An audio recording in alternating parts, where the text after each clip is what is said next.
It's a taboo now to speak your own mind. They say if you do, you've an axe to grind. Of course there isn't. When there is, that's rare. But the sad thing is that they still just don't care. Who are they anyway? Are they the man? You don't care enough yet to give half a damn. Unfortunately, you'd care if you knew, but you don't. So you won't. How cyclic of you.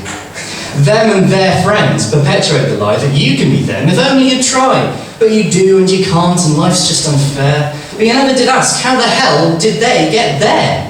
Well, theirs where? Where's there? Is there where my where? It's all so confusing, so there's no need to care. But wait, now you're homeless and without even a coat.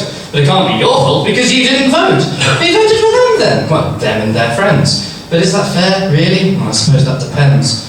Lady Law really is such a fickle mistress. She may be blind, but she sleeps with the richest. Justice isn't fair, but Christ is it swift. Well, really, it's neither, but at least it won't shift. No, at least that's safe from tampering minds. Thank God for TV and newspaper blinds.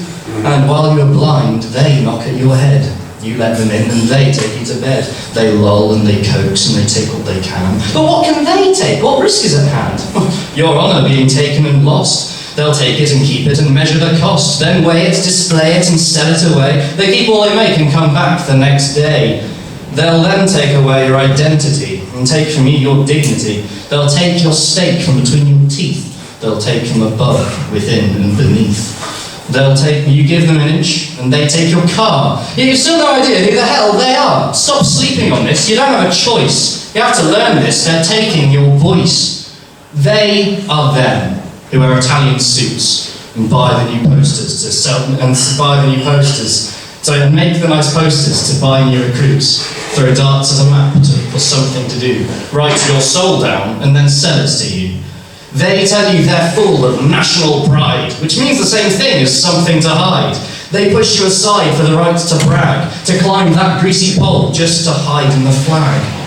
They are the generals, they are the elite, they are the papers who tell you how to bleat, they are legion for they are many, they are maggots fixated with money, yet they stand in remembrance in freshly cut suits, nodding so sagely at futile pursuits. They wipe the fresh blood from their untarnished medals, but they won't get the message till they're crushed by petals. Just think about them on Remembrance Day, and ask yourself if you've something to say.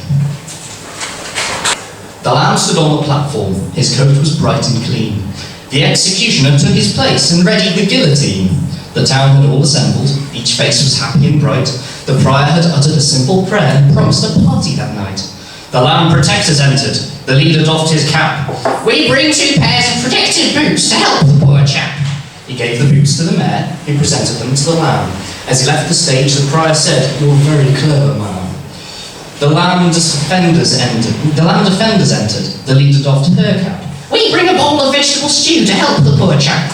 She gave the stew to the mayor, who presented it to the Lamb. As she left the stage, the prior said, "You're very resourceful, man." The Lamb acceptors entered, the leader doffed his cap. "We bring a badge of achievement to help the poor chap." He gave the badge to the mayor, who presented it to the Lamb. As he left the stage, the prior said, "You've done everything that you can." The blade was finally dropped. It drifted through the neck. The head was caught in the bucket below, but they still weren't finished yet. The town crier rang his bell and shouted for all to hear, "Attention all, the Lamb is dead," and the townspeople shed a tear. Each head faced down, each brow faced up, sorrow on every cheek.